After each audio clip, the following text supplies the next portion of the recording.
चलिए बच्चों, आयनों से आपका परिचय मैंने अगले वीडियो में करा चुका, आप लोग देख भी लिए। आयन हमारे पास कुछ धनायन थे और कुछ क्या है, ऋणायन है।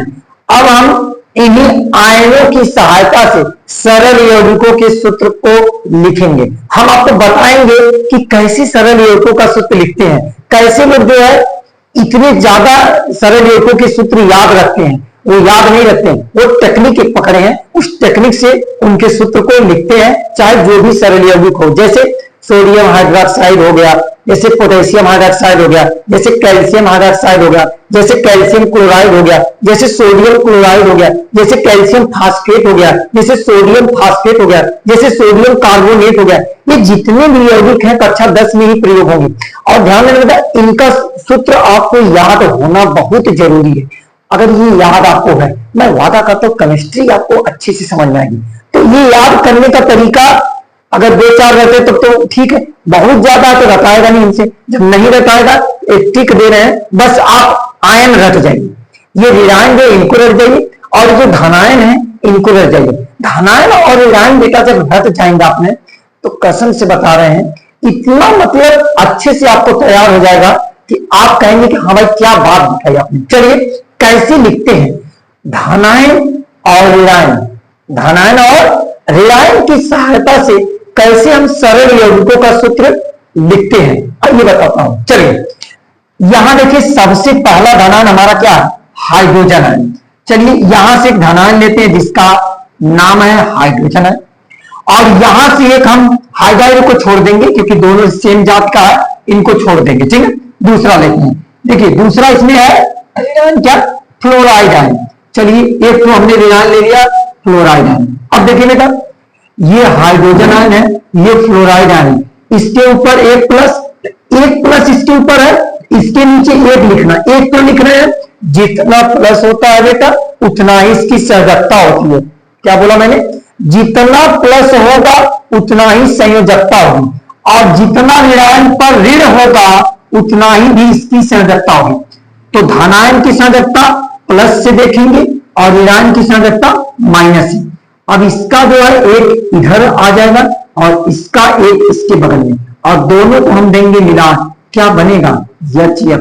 नाम क्या होगा इसका, ये जो यौगिक बना इसका नाम क्या होगा। अच्छा, इसका एक मैंने कहा यहां लिखने के, इसका एक यहाँ का एक इसलिए नहीं लिखा क्योंकि हाइड्रोजन अपने आप में एक खुद ही है, फ्लोरीन अपने आप में एक खुद ही है, एक लिखने की जरूरत नहीं है, एक नहीं लिखेंगे। ठीक, तो HF बना। अब देखिए ये कहां से आता, ये आया था हाइड्रोजन आयन से, ये हाइड्रोजन आयन से। तो हाइड्रोजन आयन में से आयन को गायब करिए, लिखिए हाइड्रोजन। क्या लिखेंगे, हाइड्रोजन। चलिए हाइड्रोजन आयन में से आयन को गायब करके हमने हाइड्रोजन लिखा। और ये देखिए कहां से आया, फ्लोराइड आयन से आए। अगर ये फ्लोराइड आयन से आए हैं तो फ्लोराइड आयन में से आयन को गायब करिए, लिखिए फ्लोराइड। क्या लिखेंगे, फ्लोराइड लिखेंगे। अब देखिए इस यौगिक का नाम बन के आ गया हाइड्रोजन फ्लोराइड। क्या नाम आ गया, हाइड्रोजन फ्लोराइड। बस आयन में से हमको क्या करना है, क्या नाम है, आयन शब्द को हटा देना है और बाकी दोनों के पहले वाले नाम को आपस में जोड़ देना, यौगिक का नाम आ जाएगा। चलिए एक हो गया।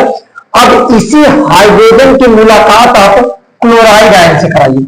हाइड्रोजन आयन की मुलाकात किससे करें, क्लोराइड आयन से। चलिए हाइड्रोजन आयन H+ होता है, और ये देखिए क्लोराइड आयन क्या होता है, Cl- होता है। इसके ऊपर एक प्लस, इसकी संयोजकता एक होगी, इसके ऊपर एक माइनस, इसकी भी संयोजकता एक होगी। इसकी संयोजकता इसके बगल में लिखिए और इसकी संयोजकता इसके बगल में। क्या होगा बेटा, देखिए एक है तो एक नहीं लिखेंगे, तो ये हो जाएगा H और इसके बगल में आ जाएगा Cl, बन गया आपका HCl। नाम क्या होगा इस यौगिक का, ये थे हाइड्रोजन आयन, तो हाइड्रोजन आयन में से लिखिए हाइड्रोजन। क्या लिखेंगे, हाइड्रोजन लिखेंगे।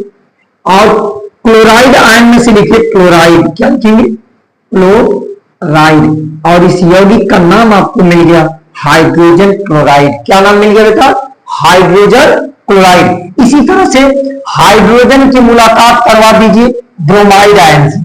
हाइड्रोजन की मुलाकात बेटा अगर ब्रोमाइड आयन से कराएंगे तो हाइड्रोजन है और उसके बाद ये Br- ब्रोमाइड आयन, इसकी भी इसके ऊपर एक प्लस, इसकी संयोजकता एक, एक माइनस, इसकी भी संयोजकता एक। ये वाला इसके बगल में लिखिए, ये वाला इसके बेस में लिखिए, दोनों को एक एक लिखने की जरूरत नहीं होती है, दोनों से मिल करके बन गए एच और दिया मिलके एच बी आर।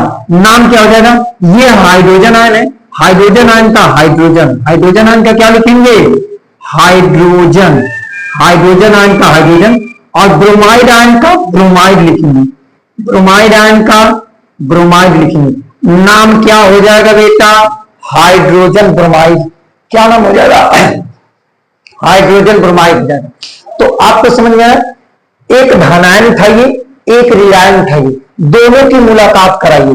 ध्यान रखना, दोनों के आवेश के आधार पर उनकी संरचना लिखिए, संरचना लिखिए, हाइड्रोजन के ऊपर एक आवेश, एक इसके ऊपर एक, इसकी संरचना इसके बगल में इसकी संरचना, दोनों को मिलाएं, एच एफ हो गया, क्योंकि एक लिखने की जरूरत नहीं, एक अपने आप में हाइड्रोजन खुद है।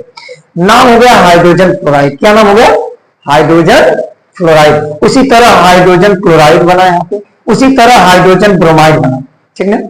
आइए एक आध और दूसरे धनायन को लेकर के आपको समझाने का प्रयास करते, इसको नोट कर लीजिएगा, है एक आध और धनायन हम आपको लेके समझाने का प्रयास करते हैं। इसी तरह से इधर से धनायनों को उठाइए और उधर से सभी ऋणायनों से मुलाकात कराइए, करा के ढेर सारी यौगिक का आप सूत्र लिख सकते हैं। जैसे यहां देखिए दूसरा हमारा आयन है धनायन सोडियम आयन। चलिए बेटा ये हो गया आपका सोडियम आयन Na+, और सोडियम आयन की मुलाकात आप कराइए पहले इससे, हाइड्राइड को छोड़िए, इससे कराइए फ्लोराइड आयन से, तो सोडियम के बगल में आ जाएगा F-, इसकी संरचना एक क्योंकि एक प्लस, इसकी संरचना एक क्योंकि इसके ऊपर एक माइनस, इसका इसके बगल में, इसका इसके बगल में बन जाएगा NaF।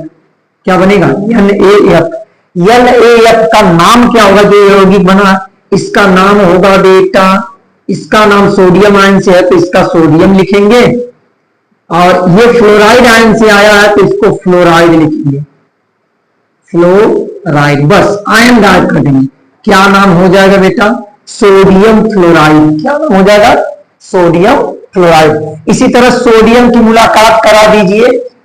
चलिए क्लोराइड ब्रोमाइड आयोडाइड को छोड़ते हैं, हाई जो दो आवेश वाले इनसे कराते हैं। सोडियम की मुलाकात हम कराते हैं ऑक्साइड से, तो चलिए सोडियम आयन हो गया Na+, और इसकी मुलाकात हम करा रहे हैं ऑक्साइड आयन O के ऊपर 2 माइनस। देखिए ऑक्साइड आयन O के ऊपर 2 माइनस, इससे जब मुलाकात करा रहे हैं तो सोडियम आयन पे ऊपर 1 प्लस, इसकी संरचना 1, ऑक्साइड आयन के ऊपर 2 माइनस, इसकी संरचना 2, इसका इसके बगल में और इसका इसके बगल में। देखो अब ये 2 है और सोडियम के बगल में 2 लिखना पड़ेगा, यहां से बन जाएगा Na, आधे लिखना, पूरा सामने मत लिखना, आधा ऊपर आधा नीचे, ठीक, 2 को, तो Na2 और इसका इसके बगल में एक नहीं लिखते तो हो जाएगा Na2O, सोडियम ऑक्साइड। ये सूत्र बन गया। नाम क्या हो जाएगा, सोडियम आयन से ले लेंगे हम सोडियम को, सोडियम आयन से सोडियम को, और ऑक्साइड आयन से हम ले लेंगे ऑक्साइड, ऑक्साइड को। नाम हो जाएगा इसका सोडियम ऑक्साइड। क्या नाम हो जाएगा बेटा, सोडियम ऑक्साइड। आइए सोडियम की मुलाकात हम किसी बहुपरमाणुक आयन जैसे सल्फेट आयन से कराते हैं। सोडियम की मुलाकात हम सल्फेट आयन से कराते हैं Na+, और यहां से हमने ले लिया सल्फेट आयन। क्या होता है, SO4 डबल माइनस, ठीक। चलिए इसकी संरचना 1 होगी बेटा, इसकी संरचना 2 होगी, इसकी संरचना इसके बगल में, इसकी संरचना इसके बगल में। यहां से इसकी संरचना इसके बगल में लिखोगे तो ये हो जाएगा Na2, और SO4 1 है तो लिखने की जरूरत नहीं, 1 को SO4 माइनस, आपका यौगिक बन के आ गया।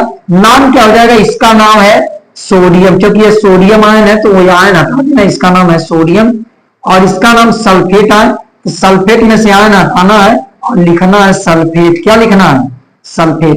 नाम हो जाएगा सोडियम सल्फेट। तो समझ में आया, एक धनायन लीजिए एक ऋणायन लीजिए, दोनों की संरचना दोनों के नीचे लिखिए, ऋणायन की संरचना धनायन के बेस में लिखिए और धनायन की संरचना ऋणायन के बेस में लिखिए। लिख करके आपको यौगिक मिलेगा। यौगिक का नाम लिखने के लिए धनायन का पहला नाम लिखिए, आयन हटा दीजिए, और ऋणायन का पहला नाम लिखिए, आयन हटा दीजिए, और दोनों को मिलाने पे यौगिक का नाम मिल जाएगा। जैसे सोडियम क्लोराइड मिल गया, जैसे सोडियम ऑक्साइड मिल गया, जैसे सोडियम सल्फेट मिल गया। इस प्रकार से हम ढेर सारे, देखिए कितने हैं, 1 2 3 4 5 6 7 8 9 10 11 12 13 14। हमारे पास तो 14 धनायन है और ऋणायन कितने हैं? 1 2 3 4 5 6 7 8 9 10 11 12 13 14। 14 ऋणायन है। 14 धनायन से 14 ऋणायन की अगर मुलाकात कराएंगे तो 14 का वर्ग कर दीजिए। 14 दहानी 140 और 14 चौक को 56, 196। 196 यौगिक बनेंगे। आप कुछ मत करिए, धीरे से धनायन उठाइए, 14 ऋणायन से मुलाकात कराइए, फिर दूसर का धनायन उठाइए, 14 ऋणायन से मुलाकात कराइए और ऐसे यौगिक बनाते जाइए। मैं वादा करता हूं आपसे कि आपको 10 की केमिस्ट्री आसान लगने लगी और आराम से आप प्रत्येक रासायनिक प्रक्रिया में हर यौगिकों का सरल सूत्र लिख पाएंगे। और आज के लिए इतना ही, फिर लेके आऊंगा आप लोगों को क्लास 10th का लेसन नंबर 1। अब उससे पहले आप इन चीजों से तैयार हो जाइए, पूर्ण रूप से जो यौगिकों का सूत्र लिखना जानिए। फिर मिलते हैं अगले वीडियो में, तब तक के लिए जय हिंद, जय भारत। स्क्रीनशॉट ले लीजिए।